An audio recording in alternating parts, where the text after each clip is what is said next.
ان کو اپنا کر کافی حد تک راحت محسوس کریں گے۔ ظاہر ہے کہ اس مختصر سی تحریر میں زیادہ تفصیل کا امکان نہیں، اس لیے اختصار کے ساتھ کچھ اصولی باتیں پیش خدمت ہیں۔ تاہم یہ خیال کرنا درست نہ ہوگا کہ میں کچھ چٹکلے بیان کر رہا ہوں۔ زندگی کی گتھیاں درد سر کی طرح نہیں ہوتی کہ ایسپرین کی 2 گولیاں کھا کر ختم ہو جائیں۔ نہ یہ کپڑے پر لگا داغ کا دھبا ہوتی ہیں کہ صابن سے نہ دھلا تو کسی خاص کیمیکل سے صاف کر لیا۔ ان کے حل کے لیے انداز فکر کو بدلنا پڑتا ہے، کچھ سنجیدہ فیصلے کرنے پڑتے ہیں، معاملات کو کچھ مختلف انداز سے دیکھنا ہوتا ہے۔ گرچہ کچھ ابتدائی اصولی نکات کے بعد میں بعض آسان اور عملی چیزیں بھی بیان کروں گا جو ٹوٹکوں کی طرح ہی زندگی کے بہت سے مسائل کو فوری طور پر حل کرنے کی صلاحیت رکھتی ہیں، لیکن ابتدا کچھ اصولی مباحث سے ہوگی تاکہ شخصیت میں مستقل طور پر تبدیلی کی اساسات واضح ہو جائیں۔ اب آئیے ان ابتدائی اصولوں کو دیکھتے ہیں۔ اپنی قوت کو استعمال کیجیے۔ اللہ تعالیٰ نے انسان کو غیر معمولی صلاحیتیں عطا کی ہیں۔ ان صلاحیتوں میں سے بیشتر وہ ہیں جو انتہائی غیر معمولی ہونے کے باوجود ابتدا سے انتہا تک اپنا کام خود کرتی ہیں۔ مثلا انسان کے اندر ایک انتہائی غیر معمولی نظام یہ ہے کہ وہ خارج میں موجود نباتات اور حیوانات کو اپنی غذا بنا کر اسے توانائی میں تبدیل کر دیتا ہے۔ یہ سسٹم اتنا غیر معمولی اور پیچیدہ ہے کہ اس کی تفصیلات پر ہزاروں کتابیں لکھی جا چکی ہیں، اور اس سسٹم میں پیدا ہونے والی معمولی سی خرابی بھی انسانی زندگی کو ہلا کر رکھ دیتی ہے۔ مگر اس سسٹم کی خصوصیت یہ ہے کہ بھوک لگانے والے کیمیکلز، غذا کو چبانے والے دانتوں، سنبھالنے والے ہونٹوں، لذت لینے والی زبان اور نگلنے والے گلے سے لے کر غذا کے جزوے بدن بننے اور فضلات کے اخراج تک کا نظام تمام تر آٹومیٹک مشین کی طرح کام کرتا ہے۔ انسان کا اس میں بس رسمی سا حصہ ہوتا ہے۔ یہی جسم انسانی میں موجود دیگر ان گنت نظاموں کا معاملہ ہے۔ ان تمام جسمانی صلاحیتوں کے ساتھ ساتھ اللہ تعالیٰ نے انسان کو انتہائی غیر معمولی نفسیاتی صلاحیت بھی عطا فرمائی ہے جو بڑے بڑے معجزات دکھا سکتی ہے۔ مگر اس نفسیاتی صلاحیت کا معاملہ یہ ہے کہ یہ جسمانی صلاحیت کی طرح آٹومیٹک کام نہیں کرتی، بلکہ یہ انسان کے اپنے اوپر منحصر ہوتا ہے کہ وہ اس صلاحیت کو کتنا دریافت اور استعمال کرتا ہے۔ یہی نفسیاتی صلاحیت انسان کا ترائے امتیاز ہے، یہی اسے دیگر مخلوقات سے منفرد بناتی ہے، وگرنہ جسمانی نظام وغیرہ جیسی صلاحیتیں تو حیوانات کو بھی دی گئی ہیں، مگر بدقسمتی سے لوگ اپنی اسی اصل قوت کو استعمال کرنا تو کجا دریافت بھی نہیں کر پاتے۔ قسمت و حالات اور ماحول و تربیت انہیں جو بنا دیں وہ بن جاتے ہیں۔ خارج کی دنیا جس طرح چاہے انہیں ڈھال دیتی ہے، وہ ہمیشہ اپنے مسائل کا رونا روتے رہتے ہیں اور کبھی اس اندرونی قوت کو دریافت ہی نہیں کرتے جسے استعمال کر کے وہ نہ صرف اپنی زندگی بدل سکتے ہیں بلکہ دیگر لوگوں کو بھی بے انتہا نفع پہنچا سکتے ہیں۔ انسان کی یہ نفسیاتی قوت کئی پہلو رکھتی ہے۔ اس کی ذہانت، یادداشت، تخیل، تجزیہ و تحلیل کی صلاحیت وغیرہ اس کے اہم پہلو ہیں، مگر اس کا سب سے اہم پہلو انسان کی قوت ارادی، عزم اور حوصلہ ہے۔ یہی وہ چیز ہے جسے انسان ایک دفعہ دریافت کر لے تو پھر اس کے بعد وہ زندگی کے ہر مسئلے کو کسی نہ کسی طور حل کر لیتا ہے یا اس کی شدت کو کم کر سکتا ہے۔ یہی نہیں بلکہ زندگی کی ہر نعمت اور بھلائی کو اپنی زندگی میں لا سکتا ہے۔ مگر اکثر لوگ اس قوت ارادی کو حالات کے رحم و کرم پر چھوڑ دیتے ہیں۔ وہ مایوسی اور ڈپریشن کا شکار رہتے ہیں۔ ان کے ساتھ جو بھی سانحہ پیش آ جائے، جو بھی واقعہ رونما ہو جائے، وہ اسے تقدیر کا لکھا سمجھ کر قبول کر لیتے ہیں۔ زندگی کا سیل رواں انہیں جس سمت میں لے جائے وہ خاموشی سے ہاتھ پاؤں مارے بغیر اس کے ساتھ ساتھ بہے چلے جاتے ہیں۔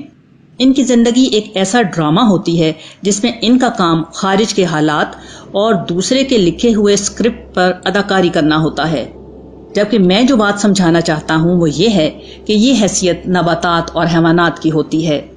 انسان اپنی زندگی کی کہانی خود تخلیق اور تبدیل کر سکتا ہے۔ وہ زندگی کے ڈرامے کا اداکار نہیں، ہدایت کار ہے۔ چنانچہ اس پس منظر میں یہ سمجھ لیں کہ اگر آپ اپنی زندگی کو بہتر بنانا چاہتے ہیں تو سب سے پہلا کام یہ ہے کہ قوت ارادی اور عزم کو استعمال کرتے ہوئے اسے بہتر بنانے کا عزم کریں۔ یہ طے کریں کہ آپ کی زندگی کا فیصلہ خارج کے حالات نہیں کریں گے، بلکہ آپ کی زندگی کا فیصلہ آپ خود کریں گے۔ آپ اپنے حالات و معاملات کو بہتر بنانے کی کوشش کریں گے۔ اس راہ میں یقیناً مشکلات پیش آئیں گی، بار بار ناکامی ہوگی، مگر آپ مسائل کی دیوار پر اپنے آہنی عزم کے ہتھوڑے برساتے رہیں گے یہاں تک کہ وہ دیوار مکمل طور پر ڈھہ جائے۔ مختصر یہ کہ قوت ارادی، عزم اور پچھلی ناکامی کو بھول کر بار بار کوشش کرنے کا فیصلہ وہ بنیادی کلید ہے جو آپ کے ہر مسئلے کو آخرکار حل کر دے گی۔ اس یقین کے ساتھ اٹھیے کہ آپ مجبور نہیں بلکہ وہ خود مختار انسان ہیں جس میں اللہ تعالیٰ نے اپنی روح پھونکی ہے۔ اس روح کی وجہ سے آپ میں وہ خدائی فیضان موجود ہے جو ہر ناممکن کو ممکن بنا سکتا ہے۔ What is your mission? خود کو بدلنے کے عزم کے بعد کامیابی اور خوشی کا راستہ ایک اور موڑ سے گزرتا ہے۔ یہ موڑ اگر آپ نے نہیں مڑا تو پھر زندگی بھر کبھی آپ سچی خوشی نہیں دیکھ سکیں گے۔ یہ موڑ اپنے آپ سے یہ سوال کرنا ہے کہ زندگی میں تمہارا مقصد ہے کیا؟ قوت ارادی کو بھول کر جینے کی طرح لوگ اس بات سے بھی واقف نہیں کہ زندگی کا مقصد اور مشن کیا ہوتا ہے اور کس طرح یہ آپ کی خوشیوں اور کامیابی کا ضامن ہے۔ بلکہ سچی بات یہ ہے کہ اگر آپ نے اس بارے میں کبھی نہیں سوچا تو پھر در حقیقت آپ اس چیز سے واقف ہی نہیں کہ سچی خوشی اور حقیقی کامیابی کیا ہوتی ہے۔ نئے فیشن کے کپڑے خرید لینا، اپنی پسند کا کھانا بنا لینا، اپنے ذوق کا مکان بنا لینا وغیرہ بظاہر کامیابی اور خوشی کی چیزیں محسوس ہوتی ہیں، مگر حقیقت یہ ہے کہ یہ بہت سطحی چیزیں ہیں۔ ان کا سچی خوشی اور حقیقی کامیابی سے کوئی تعلق نہیں۔ ان کا المیہ یہ ہے کہ جیسے ہی آپ انہیں حاصل کرتے ہیں یہ آپ کی نگاہوں میں بے وقت ہو جاتی ہیں۔ اب آپ مجبور ہو جاتے ہیں کہ ان کی کشش زائل ہونے کے بعد ایسی کسی اگلی نئی مگر ویسی ہی سطحی چیز کے پیچھے بھاگنا شروع کر دیں۔ یہ سراب کے پیچھے بھاگنے جیسا ہے۔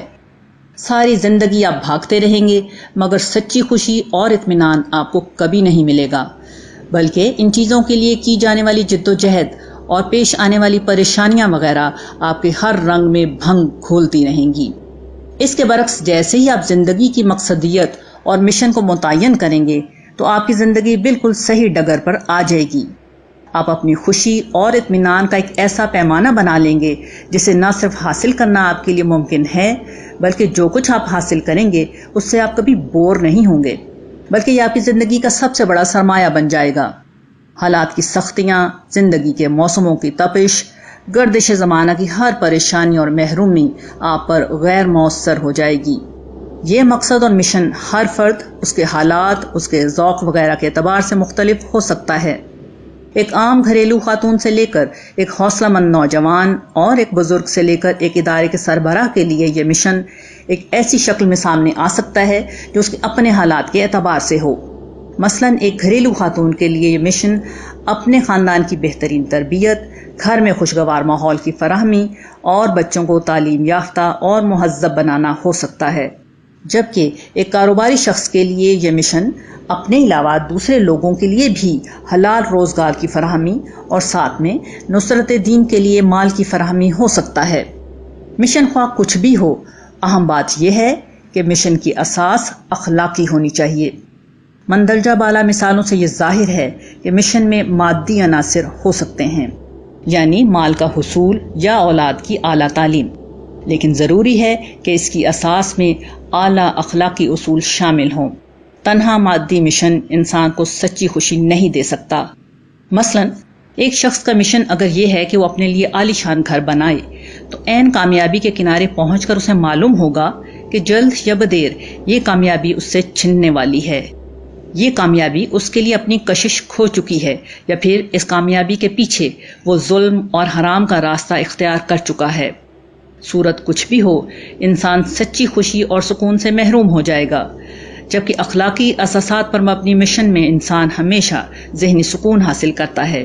اگر مشن کے مادی پہلو میں اسے ناکامی ہو بھی جائے تب بھی یہ احساس بڑی نعمت ہوتا ہے کہ اس کے نصب العین کا اخلاقی پہلو بہرحال کامیابی سے ہمکنار ہوا ہے۔ مشن کے دو پہلو۔ مشن کے اعتبار سے ایک اور چیز بڑی اہم ہے، وہ یہ کہ اس کے دو پہلو ہونے چاہیے۔ ایک یہ کہ آپ کو زندگی میں کیا بننا ہے، اور دوسرے یہ کہ آپ کو زندگی میں کیا کرنا ہے۔ کیا کرنا ہے اس کی کچھ مثالیں تو اوپر بیان ہو چکی ہیں، اب کیا بننا ہے کا مطلب سمجھ لیں۔ کیا بننے کا مطلب وہ نہیں جو بچے اس سوال کے جواب میں کہتے ہیں کہ انہیں زندگی میں پائلٹ یا ڈاکٹر بننا ہے۔ بلکہ اس کا مطلب یہ ہے کہ آپ اپنی شخصیت کے بارے میں یہ طے کرتے ہیں کہ اسے کس رخ پر ڈھالنا ہے، کون سی اعلیٰ انسانی اور اخلاقی صفات، تہذیبی اور دینی رویے خود میں پیدا کرنے ہیں۔ مشن کا یہ وہ حصہ ہے جو خارج میں کیا کرنے والے حصے سے کہیں زیادہ مشکل ہے۔ مشن کا یہ وہ حصہ ہے جو خارج میں کیا کرنے والے حصے سے کہیں زیادہ مشکل ہے، لیکن اس کے نتیجے میں انسان حقیقی مسرت اور شادمانی سے روشناس ہوتا ہے، کیونکہ پھر وہ ایسا بن جاتا ہے جیسا کہ اس نے چاہا، نہ کہ جیسا اس کے حالات اور ماحول نے سے بنا دیا۔ اس کو مزید کچھ مثالوں سے سمجھیے۔ فرض کیجئے آپ میری یہ تحریر پڑھنے کے بعد قوت ارادی کو استعمال کر کے زندگی بدلنے کا عزم کرتے ہیں۔ زندگی کا مشن متعین کرتے وقت آپ کو یہ احساس ہوتا ہے کہ آپ کی شخصیت میں ماضی کے حالات اور تربیت کی بنا پر بعض انتہائی ناگوار صفات در آئی ہیں، جیسے بے وجہ، بے انتہا اور بار بار غصہ ہونا، یا آپ یہ محسوس کرتے ہیں کہ آپ بلا وجہ بہت بولتے ہیں اور اس کی بنا پر آپ کو بارہا مسائل کا سامنا کرنا پڑتا ہے۔ اب آپ طے کرتے ہیں کہ آپ کو اس عادت کو اپنی شخصیت سے کھرچ کر پھینک دینا ہے۔ اس کے لیے آپ کو ہر وہ ممکن طریقہ اختیار کرنا ہوگا جس سے یہ عادت خود سے دور ہو جائے۔ اپنی غلطیوں اور دوسرے لوگوں کے تجربے سے سیکھنا ہوگا، مطالعے، صالحین اور حکماء کی مدد سے اصلاح کا راستہ ڈھونڈنا ہوگا۔ اس عمل میں بار بار غلطی کے باوجود آپ بہتر ہوتے چلے جائیں گے۔ ہر کامیابی اپنی نگاہوں میں آپ کا وقار اور دوسروں کی نظروں میں آپ کی وقت بڑھا دے گی۔ مادی نفع و نقصان کی بجائے آپ کی ساری توجہ اس مقصد میں کامیابی اور ناکامی کے گرد مرتکز ہو جائے گی۔ نتیجہ یہ نکلے گا کہ خوشی اور اطمینان بتدریج آپ کا احاطہ کر لیں گے۔ اسی طرح آپ یہ دیکھتے ہیں کہ بعض دوسرے لوگوں میں بعض اعلیٰ خصلتیں موجود ہیں جو آپ میں نہیں ہیں، جس کے بعد آپ میں یہ خواہش پیدا ہوتی ہے کہ آپ خود میں ان چیزوں کو پیدا کریں۔ چنانچہ اس کے لیے آپ جد و جہد شروع کر دیتے ہیں۔ زیادہ وقت نہیں گزرے گا کہ آپ کے اندر آہستہ آہستہ یہ خوبیاں پیدا ہونے لگیں گی، لیکن یہ ذہن میں رہے کہ ہمیشہ خود کو بہتر بنانے کی اسپرٹ زندہ رہنی چاہیے، کبھی ناکامی سے دل برداشتہ نہیں ہونا چاہیے۔ مختصر یہ کہ خود کو بہتر بنانے کو اپنی زندگی کا مشن بنائیے۔ یہ مشن آپ کو سکون اور خوشی کا ایسا سرمایہ دے گا جو کوئی اور چیز کبھی نہیں دے سکتی۔ اسی طرح یہ زندگی اور اس کے مسائل کے بارے میں بھی آپ کا نقطہ نظر بدل جائے گا۔ تاہم چونکہ مسائل زندگی کا حصہ ہیں، اس لیے ان سے نمٹنے کے کچھ طریقے بھی مجھے زیر بحث لانے ہیں۔ اسی طرح مشن کے تعین کے بعد زندگی کو اس کے مطابق ڈھالنا بھی ایک کام ہے۔ ان دونوں امور پر انشاءاللہ اگلے 1-2 ماہ میں کسی بھی وقت گفتگو ہوگی۔